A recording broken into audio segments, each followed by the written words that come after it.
So Xander didn't disclose to me any information of what happens. He just told me, hey, do it, you get married. That's all he said. And I'm like, no way, that is awesome. I don't remember that being what I said. I thought I told you what happened. No, you didn't. You didn't. You were like, dude, you get married. And I'm like, no way, you get married in Dark Souls? And at the time, right, I'm on the PlayStation, my favorite game. So I was all hyped up and super ready. I go in, right? And I'm like, oh my god, I'm so ready. And I see the cutscene. I'm like, this is amazing. I'm like super excited to see what happens next. And then I see that he grabs the knife. And I'm like, no. Don't do it. Don't do this. And Xander's just on the opposite side of the call listening. And I'm like, no. And then it happens. Oh and then I'm sitting there. I actually started to tear up and cry. I'm not even kidding. I did. I actually got upset. And I'm like, dude, you didn't tell me I kill her.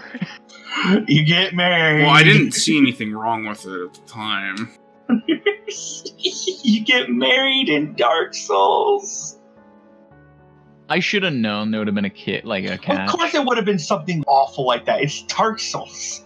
Yeah, I should have known. But at the time, I didn't know. You wanted hope that it was going to be not awful. Yeah, I wanted something in Dark Souls that wasn't just along with me brutally murdering the entire continent. I can see why you're so like heartless about Dark Souls now. After that experience. Yeah. Like he literally is like, "Oh, you get married." And I'm like, "No way, that's the most amazing thing ever."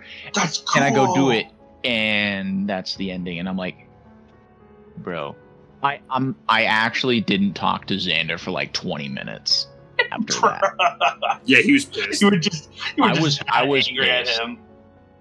Because he didn't say anything, and I was so hyped and excited, and he knew it because I was saying it over and over, so he knew I was all hyped and excited, and then he didn't say anything about it. He just left it there. He just left me there to die with my soul being ripped out of my body in sadness because I just killed the lady I was marrying. Oh my fucking god, dude. And now when I play Dark Souls, that's instantly what I think of whenever I see her, whenever you go to that bonfire. I'm just like, I'm so sorry for what I did to you. I know what I needed to do, but I don't think I have the strength to do it. You're just in pure shock. I was in rage. I didn't want to play the game. I paused the game and I sat there staring at the screen. I was shook. And then Xander's sitting there like, I'm laughing at myself because I'm proud of what I did. He's just laughing his ass off like an asshole. Like, you just traumatized me. And he's just like, you still there? Are you there? That's the first thing we said to each other is, are you there? And my response is just, yeah, traumatizing thing. Yeah. You wouldn't think it would be because it's like, oh, it's just a video game. But you don't understand how excited I was. I mean, I got the ending and like it was sad, but like you got that traumatized over that? Like it wasn't that I was so bad. Excited, right? That's the main thing. That's what got me, is because I was so excited. I put way too much faith into Dark Souls. For that was going to not destroy your soul. I had a feeling in the back of my head. Did Xander like hype you up for it? Like it was like, oh my god, it's almost here. It's almost here. He was doing commentary the entire time, and he's like, "Where are you at?" And I'm like, "I'm running up right now." And he's like, "All right, you got to break the fog wall." And I'm like, "Okay." And he's like, "Dude, it's almost there. It's almost happening. You're almost there." And I forgot how evil I was during Xander, this. you're so fucking maniacal. It was so ready. Fun though. I felt like a fucking comic book villain. You He's are just like cackling, like fucking rubbing your hands together. He probably muted himself when he was like dying laughing. There's no way that I wouldn't have laughed through that. It was so funny though, evil, bro.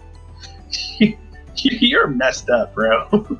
I think I was so pissed off at you. I think I like was contemplating our friendship for a little bit there. Like I was so upset. It just broke you that badly. You just were like, I can't do that. It was a literal betrayal. It was, dude. Top 10 worst anime betrayals, but that was number 1. Wow, that was number 0. That's how fucking powerful it was. In hindsight, yeah, it's Dark Souls. You know something bad's gonna happen, right? But my excitement overthrew that whole factor your emotions, of Dark Souls. Like, overtook your logical reasoning that it's Dark Souls. Yeah. It's not gonna be a good ending.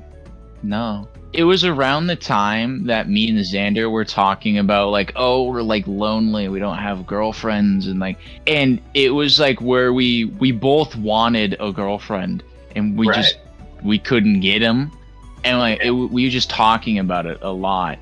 Yeah, that was like the loneliest part of our lives. Yeah. And then Xander's like, dude, you're gonna get married, and I'm like, let's go. Like, fuck yeah, I'm gonna get pussy. In my mind, I was thinking, like, dude, maybe they have like a whole storyline of where you go get a house afterwards. Maybe you like actually be like happily ever after you beat the game. Dark Souls, yeah, there's no happily ever after in Dark Souls ever. I know it now. I know the sad truth now.